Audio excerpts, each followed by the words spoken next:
Welcome back to our two-part series on how to create a two-color rhinestone decal. In part 1, we learned how to create and cut our design.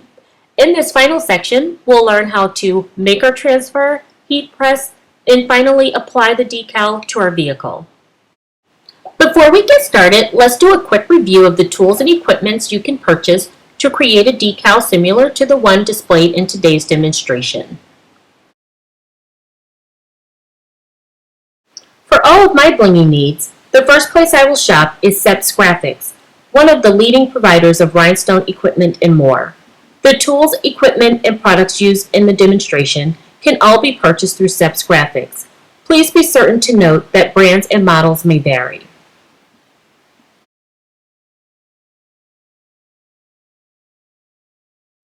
For today's demonstration, we will be highlighting two of the latest products to hit the rhinestone market.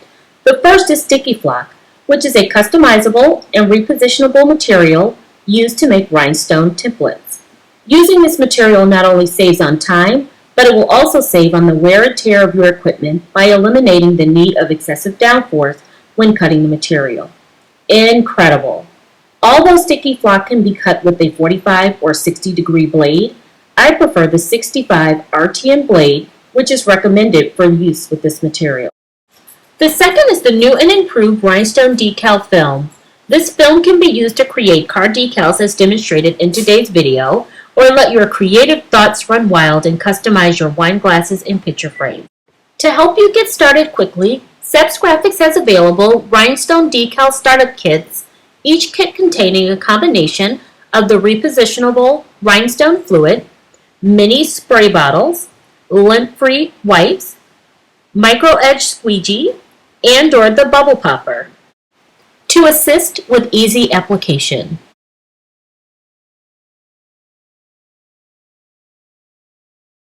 Now that our Sticky Flock templates have been created, we are now ready to rhinestone. Before we get started, let's make sure that our previously cut decal film will fit over our template. Here's the outside line, and it fits over just perfectly. I will start by placing my inside fill template down on my Sticky Flock workstation. Smooth that out here. I am using a 10SS Siam stone for my inside fill. I will fill in my stones using my medium-sized brush until they're all right side up from left to right. As you can see, there are different size brushes available depending upon the job that you're doing. The size of your job, you can use this large brush here. But for today's job, I'm actually using the medium-sized brush to do just fine.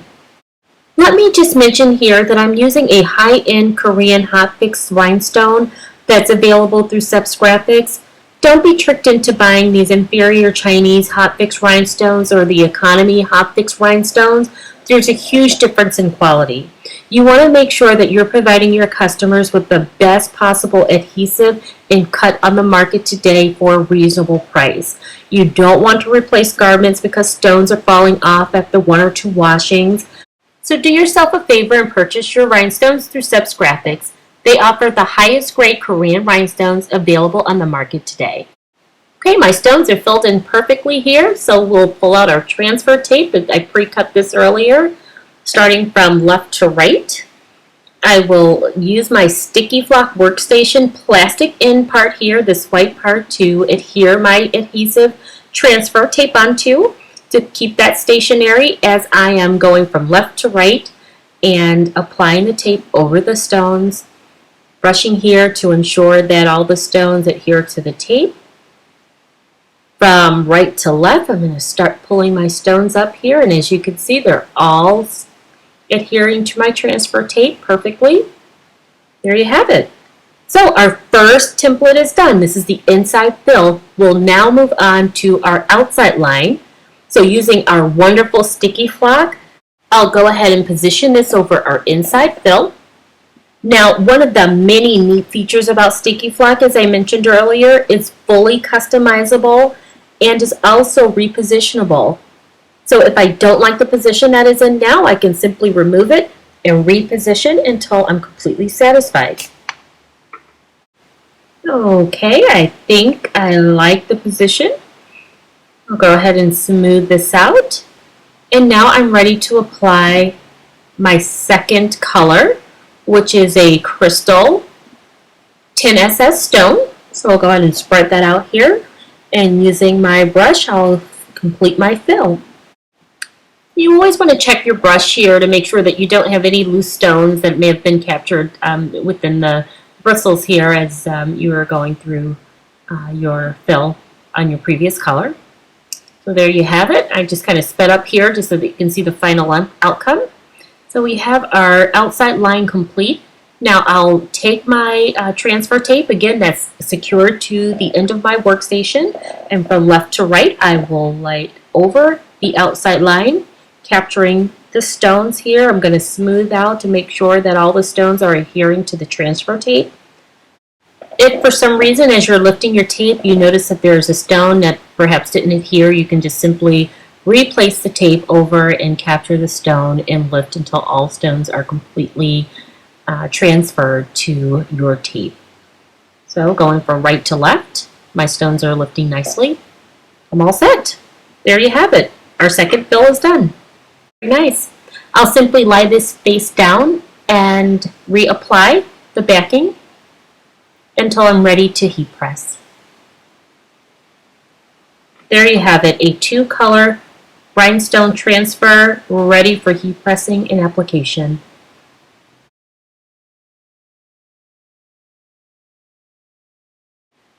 You are now ready to heat press. Heat your press to 340 Fahrenheit and set your timer to 12 seconds. You'll need 2 sheets of Teflon. One will lie on the bottom of your heat press, protecting your rubber.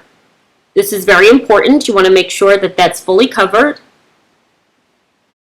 Let's take our Rhinestone Decal film and lay it on our heat press. Let's take our transfer and lay it directly on top, positioning it, making sure that it's nice and even. Perfect.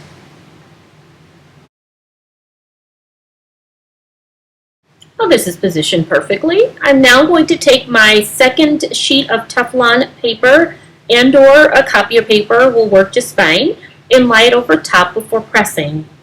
I'm going to heat press the applique for 12 seconds just about. Then after cooling, I might just need to press it another 12 seconds, depending on the different size stones you might use if you're using a variation of sizes. You can tell that it's heat pressed just enough when the glue is slightly showing outside of the stones. Just as simple as that. We're now ready to apply our beautiful decal to our vehicle. Let's stop here though. Before taking the transfer tape off of your decal, put it in the freezer for about 2 minutes. This will help to solidify the process and ensure that the stones adhere to the decal film. Absolutely beautiful. We are now ready to apply our decal to our vehicle, so I'll meet you guys outside.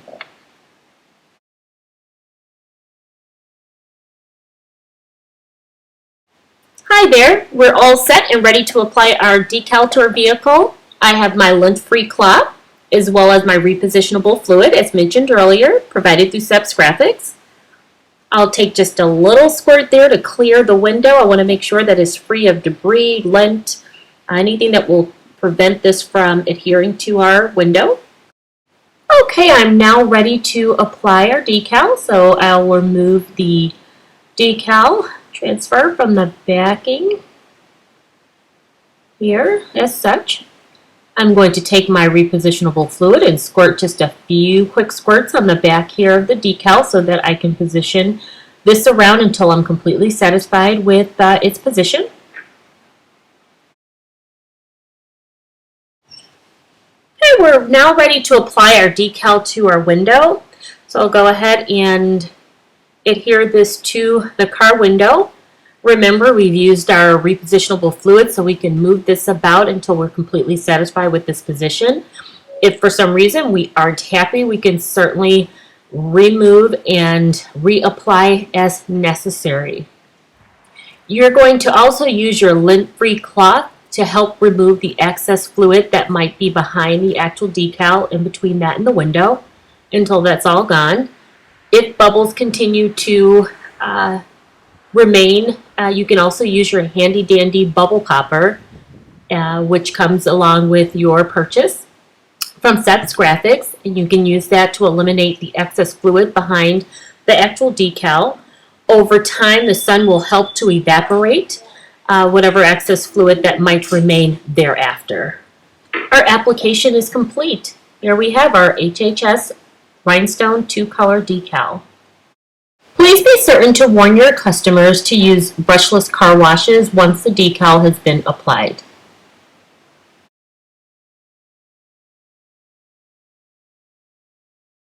Thank you for watching part 2 of our 2-part series on how to create a 2-color rhinestone decal.